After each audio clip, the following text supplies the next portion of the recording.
Hello everyone. तो अगर हम आज से कई साल पीछे जाएं तो हमें एक कंपनी देखने को मिलेगी जो कि आज के टाइम पे काफी ज्यादा बड़ी कंपनी बन चुकी है।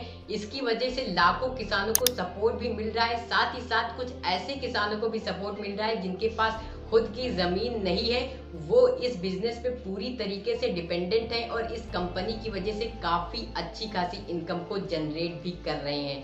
आज ये कंपनी इतनी बड़ी बन चुकी है कि इसके पास वैरायटी ऑफ प्रोडक्ट्स हैं और काफी लोग इसकी फ्रेंचाइजी लेके 5 से 10 लाख रुपए तक कमा रहे हैं। साथ ही साथ यहाँ पर एक और पॉइंट ये निकल के आता है कि ये कोई कंपनी नहीं बल्कि एक कोऑपरेटिव सोसाइटी है जहाँ पे अलग अलग लोग एक साथ मिलकर काफी अच्छी खासी इनकम को जनरेट कर रहे हैं और जो भी प्रॉफिट इस का होता है वो पूरा प्रॉफिट उन्हीं किसानों में बराबर बांट दिया जाता है, यानी इक्वली डिस्ट्रीब्यूट कर दिया जाता है। तो ये काम कैसे करता है, कैसे किसानों को इससे मदद मिलती है, चलिए इसको थोड़ा सा जानने की कोशिश करते हैं। तो अब हम समझते हैं कि कैसे अमूल इंडिया के अंदर डेयरी फार्मर्स को मदद प्रोवाइड कर रहा है। तो अगर हम इंडिया की बात करें तो इंडिया के अंदर अमूल तकरीबन 80 मिलियन फार्मर्स को डायरेक्टली एम्प्लॉयमेंट प्रोवाइड कर रहा है जो कि डेयरी फार्मर्स है। इसके साथ साथ अमूल के पास 36 लाख किसान हैं जो कि इसके साथ जुड़े हुए हैं और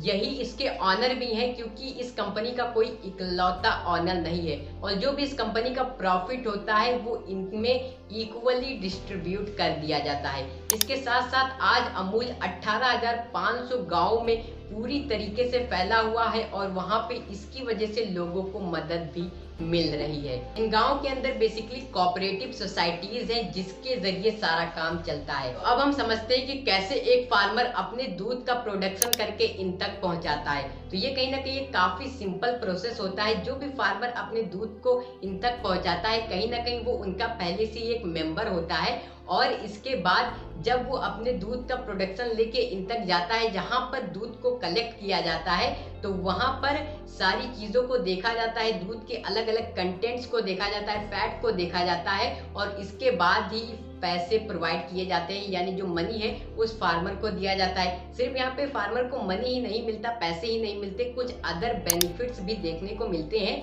कई बार इनको काफी सारा बोनस भी मिल जाता है क्योंकि ये लगातार दूध दे रहे थे तो इसकी वजह से इनको बोनस भी कई बार देखने को मिलता है, यानी कुछ अदर बेनिफिट्स भी मिलते हैं। इसके अलावा यहाँ पर केजी के हिसाब से पैसे नहीं दिए जाते बल्कि फैट्स कितना है दूध के अंदर उसको देख के और भी कुछ कंटेंट्स को देख के जो मनी है उसको प्रोवाइड किया जाता है। इसके साथ साथ यहाँ पर एक और इम्पॉर्टेंट चीज़ होती है कि ये सारी चीज़ों को देखते हैं कि दूध कैसा है, इसके अंदर कोई मिलावट तो नहीं है। तो इससे क्या होता है कि जो दूध है उसकी क्वालिटी काफ़ी ज़्यादा अच्छी होती है और इसी के चलते अमूल आज इतना ज़्यादा बड़ा बन पाया है।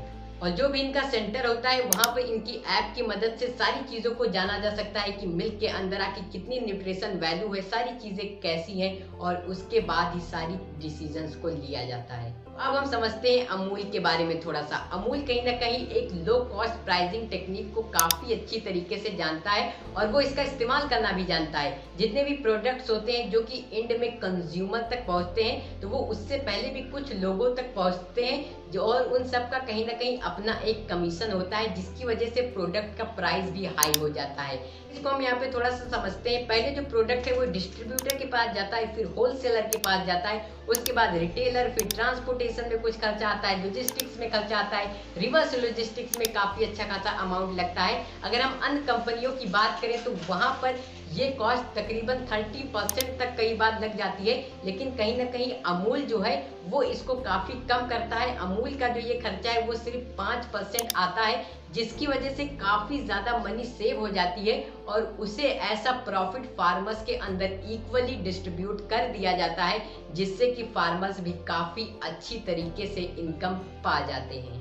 और इन्हीं सब चीज़ों की वजह से, इन्हीं अच्छी अच्छी टेक्निक्स को यूज़ करने की वजह से और इतने पुराने होने की वजह से, क्योंकि अमूल इतनी ज़्यादा पुरानी कंपनी है तो इसका कस्टमर बेस काफ़ी ज़्यादा स्ट्रांग है। तो इन सब चीज़ों की वजह से इंडिया आज दुनिया का सबसे बड़ा मिल्क प्रोड्यूसर का देश बन चुका है। कई सालों पहले इंडिया ऐसा नहीं था, इंडिया के अंदर काफ़ी सारी मिल्क प्रोडक्ट्स को बाहर से एक्सपोर्ट किया जाता था, पर अब ऐसा बिल्कुल भी नहीं है। तो अब हम और भी कुछ चीजों को समझ लेते हैं अमूल के बारे में। देखिए यहाँ पे अमूल आजकल सिर्फ एक दो प्रोडक्ट्स को नहीं बनाता बल्कि कई सारे वैरायटी ऑफ प्रोडक्ट्स को बनाता है, और इसीलिए कई सारे ऐसे भी लोग हैं जो कि इसकी फ्रेंचाइजी भी लेते हैं। फ्रेंचाइजी लेने के बाद यहाँ पे उनको काफी अच्छा खासा प्रॉफिट देखने को मिलता है। एक रिपोर्ट के मुताबिक ऐसा बताया जाता है कि अमूल फ्रेंचाइजी जिन लोगों ने ले रखी है वो कहीं ना कहीं 5 से 10 लाख रुपए तक भी अर्न कर रहे हैं। अमूल के जितने भी प्रोडक्ट्स होते हैं उस पर अलग अलग कमीशन होता है। कहीं पे तो काफी अच्छा खासा कमीशन है और कहीं पे ये काफी कम कमीशन रखते हैं। अगर हम दूध की बात करें तो यहाँ पर अप्रॉक्स 2 to 2.5% तक कमीशन है, जबकि यहाँ पे अगर अमूल आइसक्रीम की बात करें तो वहाँ पे 20% तक कमीशन है, और इसके अलावा अगर अमूल प्रोडक्ट्स की बात करें तो वहाँ पे 10% तक कमीशन है। तो इन्हीं सब चीजों का इस्तेमाल करके जिन भी लोगों ने इनकी फ्रेंचाइजी ले रखी है उनको एक काफी अच्छा खासा प्रॉफिट मिल जाता है। बहरहाल इसकी हिस्ट्री बहुत बड़ी है और वो कहीं ना कहीं आपने अन्य वीडियो में भी देखी होगी, और अगर आप डिमांड करेंगे तो इसकी हिस्ट्री पर भी आपको एक वीडियो मिल जाएगा। और अगर आपको ये वीडियो इन्फॉर्मेटिव लगा होगा तो इसके लिए आप सबका बहुत बहुत धन्यवाद। तो मिलते हैं किसी अगली वीडियो में, तब तक के लिए जय हिंद, जय भारत।